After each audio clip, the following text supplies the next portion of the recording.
दर्शकों, अभी हम बैठे हैं और चर्चा करने के लिए बैठे हैं। विषय है कि राजस्थान में एक तो जो फसल का खराबा हुआ है, बारिश जो लेट हुई है, उसके कारण जो गिरदावरी रिपोर्ट बननी चाहिए थी। प्रधान जी, आप तो पंचायत समिति में जमीन की राजनीति से जुड़े हैं, 5 साल प्रधान रहे हैं। अलसीसर पंचायत समिति में भी बारिश के कारण बहुत खराबा हुआ है। आपको लगता है गिरदावरी रिपोर्ट तैयार हो रही है, किसान की चिंता हो रही है? नहीं, गिरदावरी कहाँ से होगी? पटवारी हैं, अनशन पर हैं, तहसीलदार से मिलने जाएं तो वो अलग चर्चा करते हैं, एडीएम साहब से मिलते हैं, वो बीमा कंपनी पे थोपते हैं। पहले बरसात हुई, किसानों ने खेत जोत दिए, फिर बरसात नहीं हुई। अब फसल कटाई की बात आई तो बरसात ओलावृष्टि इतनी भयंकर हो चुकी है कि फसल न तो खड़ी है न पड़ी है। और कहते हैं कि किसान घर ले गए, कौन घर ले गया? मूंग है उसकी दाढ़ हो चुकी है, बाजरा है वो छींटों में उग चुका है। तो गिरदावरी रिपोर्ट करनी चाहिए, बीमा कंपनी का क्लेम है वो भी मिलना चाहिए। किसानों ने आज धरना भी दिया था और आगे भी धरना देंगे। गुरुजी, क्या लगता है ये जो किसान के विषय पर सरकार कहीं गंभीर प्रयास करती नजर आती है या केवल लिपापोती? मैं तो ये कहता हूँ, यहाँ से जो भी विधायक हैं वो किसान परिवार से आते हैं। झुंझुनू में सभी विधायक हैं, कोई भी हो किसान परिवार से आते हैं। तो आपको वहाँ सरकार में दबाव बनाना चाहिए, क्योंकि राजस्थान में सरकार आपकी है और आप उसमें दबाव बनाओ तब किसानों को कुछ मिलेगा। किसान तो बेचारा वैसे तो बरसात से पिट गया, अब उनको कोई मुआवजा नहीं मिल रहा है, तो किसान के लिए हर तरह से परेशानी है, उनके लिए डबल मौत हो गई उनकी। तो मैं ये चाहता हूँ कि राज्य सरकार में जो भी हमारे जनप्रतिनिधि है वो इस आवाज़ को जोर शोर से उठाए और सरकार पर दबाव बनाए, किसानों को मुआवजा दिलाए। अभी उनकी बातों से, उनके प्रयासों से लग रहा है वो आवाज उठाते हुए दिख रहे हैं गिरधर जी कहीं? नहीं, उनकी बातों से ऐसा कुछ नहीं लग रहा है कि वो बात उठाएंगे। वो आते हैं कि आप हमारा साथ दें, हम आपका साथ देंगे, लेकिन आज किसान है, राजस्थान का किसान है, वो निराश से बैठा है, क्योंकि वो जनप्रतिनिधि चुन के जाते हैं, किसान परिवार से बिलोंग करते हैं, लेकिन जीतने के बाद में विधानसभा में प्रश्न उठा नहीं सकते, क्योंकि उनकी मर्यादा बची नहीं है। यहाँ किसान है, तराई तराई से जूझ रहा है, और किसान अपना कोई सरकार से कुछ नहीं मांग रहा है। सरकार से अपना जो हिस्सा है, किसानों को मुआवजा मिलना चाहिए, खेती बर्बाद हो चुकी है, उसके मुआवजे के लिए तरस रहा है, भटक रहा है। एक विषय और है जिले में, कल प्रधानमंत्री जी ने 4 मेडिकल कॉलेजों का उद्घाटन किया ई सिस्टम से। झुंझुनू का कॉलेज भी 3 साल पहले घोषित हुआ था। आपको लगता है अभी कॉलेज का तय होगा, बनेगा? क्या लग रहा है, झुंझुनू को ये लॉलीपॉप मिल गई या क्या हो गया? मेरे को तो ऐसा लग रहा है सब टाल मटोल कर रहे हैं भाई। जमीन पहले ये हुआ था, समस्तपुर में जमीन की बात भी हो गई थी और ऐसा हुआ कलेक्टर ने वहाँ वो मौका मुआयना करके उस जगह नकती भी कर ली। पता नहीं, इतना जो मुद्दा ज्वलंत मुद्दा है जो झुंझुनू के लिए बड़ा अहम है और उसके लिए तो कोई फैसला नहीं हो रहा है।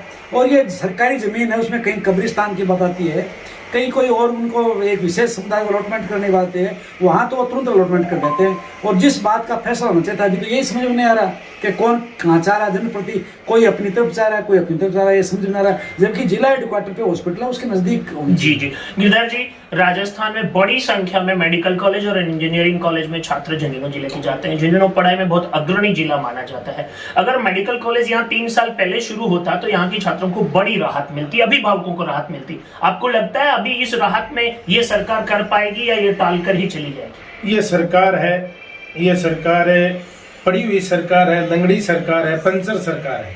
इस सरकार को किसान के बारे में और जो बेरोजगार है, बेरोजगारी से जूझ रहे हैं, उनको कोई चिंता नहीं है। देखिए, कल बड़ा दुख हुआ, पूरे राजस्थान के अंदर 4 मेडिकल कॉलेजों का उद्घाटन हुआ और झुंझुनू की मेडिकल कॉलेज है, उसका अब तक शिलान्यास नहीं हुआ है। नेता कहते हैं कि हमारे विधानसभा में आए, कोई कहता है मेरी विधानसभा में आए, लेकिन पहले कलेक्टर ने समरसपुर जमीन अलॉटमेंट की बात थी, वहाँ कलेक्टर गए थे, उन्होंने देख लिया था, पूरा प्रकरण समझ दिया था, केंद्र की सरकार ने बजट भेज दिया, लेकिन पूरे राजस्थान के अंदर झुंझुनू जिले का जो दुर्भाग्य है वो पूरे राजस्थान में सबसे ज्यादा दुखी यहाँ के बेरोजगार संख्या में यहाँ के छात्रों को राहत मिल सकती थी, वो नहीं मिली।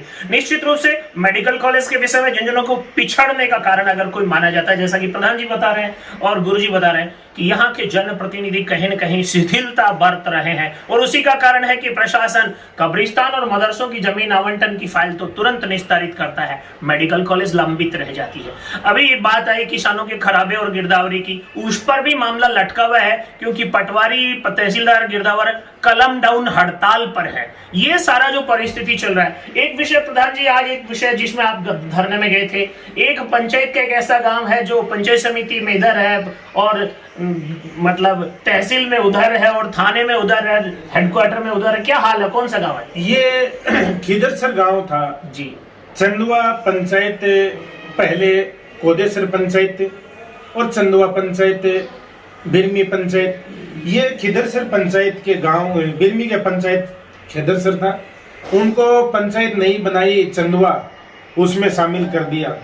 और देखिए कि अपने वोट बैंक के लिए किसानों के साथ वहाँ के लोगों को किस प्रकार से प्रताड़ित किया कि तहसील का काम होगा तो मंडावा जाना पड़ेगा, पंचायत समिति होगी तो अलसीसर होगी, थाना बिसाऊ लगता है, हेडक्वार्टर झुंझुनू। पहले खिदरसर चंदुआ इनकी पंचायत समिति अलसीसर थी, पंचायत समिति आज भी अलसीसर है, पहले तहसील मलसीसर थी। उन वहां के किसानों को यदि काम करवाना होगा तो यदि गांव का काम है पंचायत समिति अलसीसर, और यदि अपने खेत का जमीन का काम होगा तो उसको तहसील के लिए मंडावा जाना पड़ेगा। तो यहाँ के स्थानीय लोग हैं, उनको इस बात से रूबरू होना चाहिए कि वहां के किसानों के साथ इस प्रकार का व्यवहार करना निंदापूर्णीय। निश्चित रूप से प्रधान जी ने बहुत सुंदर विषय रखा है।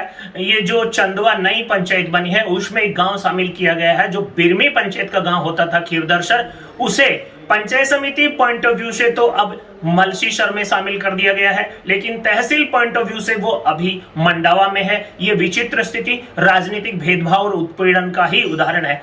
प्रधान जी, जिले में बड़ी संख्या में रोजगार देने वाले देश भर के बहुत बड़े धन्ना सेठ इस जिले से पूरे देश की अर्थव्यवस्था को प्रभावित करते हैं, संचालित करते हैं। जिले में आप और हम जिस विधानसभा के क्षेत्र में रहने वाले हैं, 7 बार यहाँ रमन जी विधायक बने, 2 बार अभी वर्तमान विधायक है वो दूसरी बार विधायक बने। पूरे विधानसभा क्षेत्र में कोई औद्योगिक क्षेत्र नहीं है, कोई रुचि अभिरुचि नहीं है। आपको लगता है कि वो जिले में विकास की गंगा, क्षेत्र के लोगों के कल्याण की, रोजगार की चिंता, रीट की परीक्षा लेने वाले विभाग को बधाई दे रहे हैं, लेकिन रीट में जो घपला हुआ उसके लिए मौन धारण करके बैठे। क्या लगता है रोजगार के मामले में क्या होगा जिले का? ये जो सरकार है ये रोजगार से बड़ी दूर है। जो परीक्षाएं होती हैं, पेपर आते हैं, नेट बंद करते हैं, 2 घंटे पहले पेपर आउट होते हैं।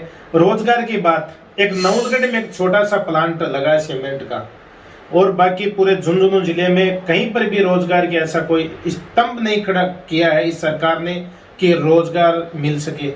बातों में यहाँ विकास की गंगा बहाते हैं, पुरानी सड़क पे नया पट्टिका लगाते हैं, इस प्रकार की इस सरकार के भावना रहती है। प्रधान जी, अभी तो जो जिले में एकमात्र रोजगार का बड़ा केंद्र खेतड़ी की माइनिंग खान होता था, कॉपर कॉम्प्लेक्स जिसे बोला जाता है, वो खेतड़ी का कॉपर खदान भी बंद है। और जिले में अभी जिला परिषद की साधारण सभा की बैठक हुई थी, उसमें जो विषय निकल करके आया कि पुरानी सड़क पर नई पट्टिका की फोटो लगा करके ही 4 किलोमीटर को 6 किलोमीटर दिखा करके ही सांसद भी वहां इस विषय को अप्रूव कर रहे हैं, ऑब्जेक्शन उठा रहे हैं, लेकिन सत्तारूढ़ दल के लोग और नेता इस सारे विषय पर विचित्र प्रकार का मौन धारण किए हुए हैं और उसकी सजा जिले की जनता को मिल रही है। आप देखते रहिए हमारे साथ ITV झुंझुनू, हम दिखाते रहेंगे ऐसे ज्वलंत मुद्दों पर आपको चर्चा।